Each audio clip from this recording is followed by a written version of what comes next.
It somehow just got worse for the Nashville Predators as they've tied a franchise record for most losses in a row. Their coach wants to scratch everyone. The GM is threatening a rebuild and they're dealing with injury troubles. It is not looking good in Nashville for the Nashville Predators. We're going to break it all down in this episode of Hattrick HQ. But before we do that, a quick reminder to hit that subscribe button. About 70% of you who watch these videos are not actually subscribed to the channel. So if you want to do yourself a favor, it's free. Hit that subscribe button and you get to stay up to date with everything that's going on in the NHL. But Mark, today we are going to talk about the worst team in the National Hockey League. And that, of course, is the Nashville Predators. They are officially dead last in the NHL.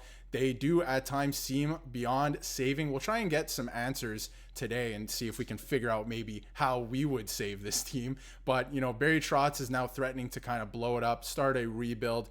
And, there are so many things on the table. But before we dive, further into it, what are your thoughts on Nashville so far this season? Because to me in the offseason, this was a team where I was like, wow, they did a brilliant job of retooling, and it has been an absolute disaster.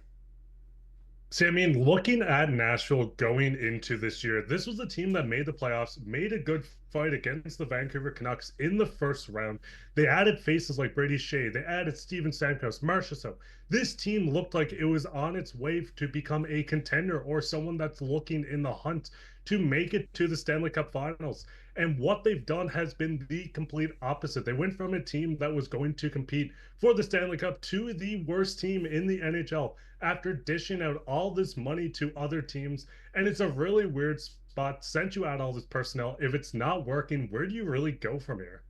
Yeah, it's super puzzling. Like, Barry Trotz only has a few options, I think, at this point, because this is not a team that even was thinking about rebuilding heading into this season. This is a team that wanted to compete for a Stanley Cup. And as Matt Larkin, refers to in this article, they're now 7-16-6 on the season, dead last in the NHL.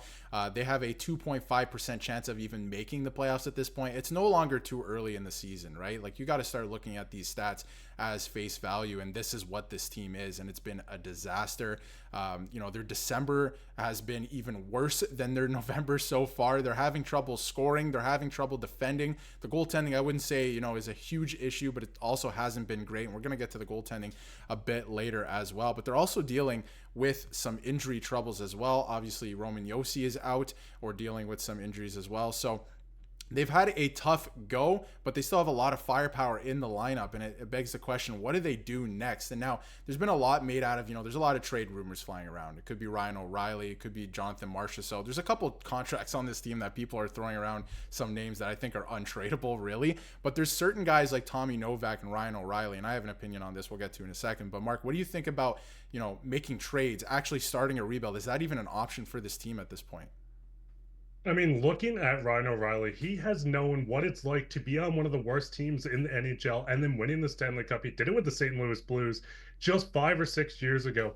But looking at two of these names, I think there's going to be a lot of chatter around them. And I do think if the Nashville Predators go the route of, hey, we want to move on from these guys, we want to get younger, like Trotz has said, yes, there is going to be a lot of value between Ryan O'Reilly and Novak. But the biggest thing with this, you can't just continuously trade out players after signing all these names. You committed to long-term on Steven Stamkos, Saros, Marchessault, Brady Shea. You can't really blow this team up and expect these veterans to be happy and more veterans to join this team. A retool does look interesting for this team, but what was your thoughts on seeing someone like Ryan O'Reilly maybe on the trade block? It's very interesting, and I do think that, out of everyone on the team, maybe he is the most tradable, or one of the most tradable, because of his contract. Only 1 year left after this year at $4.5 million, or I believe it's 2 years left, at $4.5 million. That's still a cap hit that I think a lot of teams can take on. But if you look at their forward depth and their center depth, this is not ideal. Like, why would you continue to trade more assets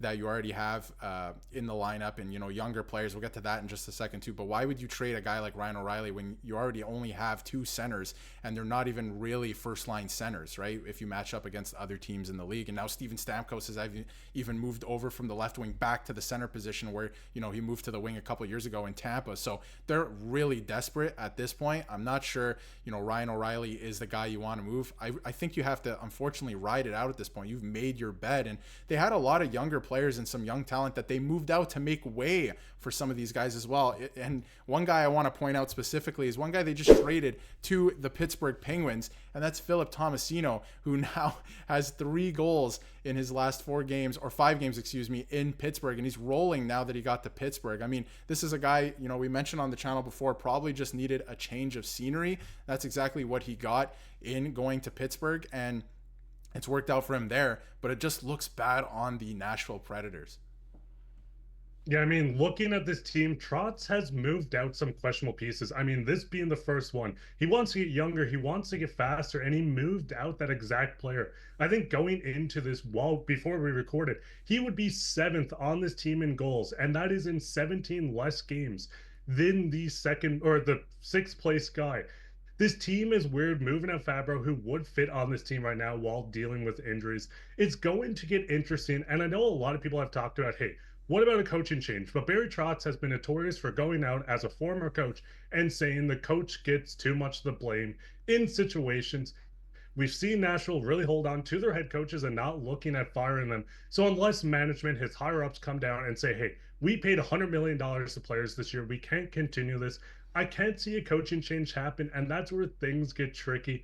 But Darius, just looking at this, what's your overall thoughts on what they can really do with this team? I'm not sure if there's anything they can really do with this team. I think it's similar to the New York Rangers at this point in the season, where the answer's in the room. You know, firing the coach, I don't think is really going to do anything at this point in time. It is the team. You have enough talent here, as you can see here on your screen, you know, on paper, to make this work. I do believe there's enough talent. Is this a Stanley Cup contending team? I'm not sure about that. When you look at the defense here, like you mentioned, Fabro being here would certainly help. This defense core is not looking great. And Brady Shea, I mean, if you look at every impact chart and his stats the last little while, this has been a disaster of a signing at a 7x7.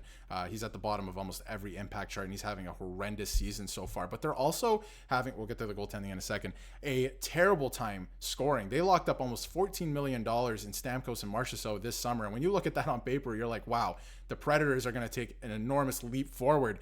And they've now only scored 2 goals or fewer in 17 of their 26 games, and they're 0-17 in all of those games. It has been horrendous for Nashville so far this year.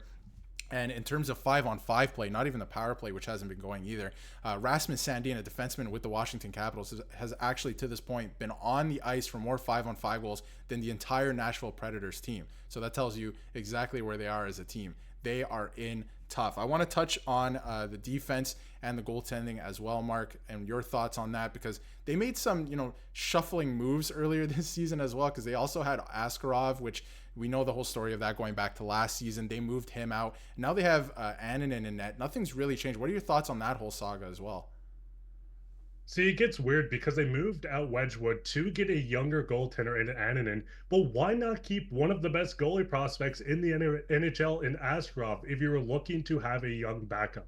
Yes, I understand Saros is locked into his long-term deal. He is the goalie of the future for this team. But if you're looking at making your team younger, if you're looking at continuing to open this window, not only this year, which is not happening, but for the next 3 to 4 years, keeping Askarov could have been perfect. You could have traded him when his value was even higher. Yes, they did get a haul for him. Yes, they got draft picks. But keeping a guy like that instead of going out and trading your veteran backup goaltender for a younger goaltender just doesn't make sense for me. Barry Trotz is going to have a long leash. He is a new GM. He was a great coach in the NHL. I've seen some articles saying Barry Trotz should coach this team instead of being the GM, but I do think he's made some questionable moves, and it started with the Askarov trade. It really did. It was really, you know, the type of trade where you're like, you know, they didn't have to do this. Yes, you know, the player doesn't want to play in the AHL, but for the sake of the team, I don't know if you have to make that trade. So it was a little weird to start the season with that trade. And since then, almost every single move that Barry Trotz has made, and again, I know he's a rookie GM in this league, but he's coached in the league and obviously worked with the Nashville Predators for years. It's a little bit puzzling, and the team is in a tough way right now. But we want to hear what you think about the Nashville Predators in the comments below, because it has been a tough season for them. And let us know what you would do to fix this team, because personally right now, I don't know if there's anything to be done. It's tough to trade any of the guys they signed, and I don't think firing the coach is going to fix anything. But if you haven't yet, hit that subscribe button so you can stay up to date with everything going on in the NHL.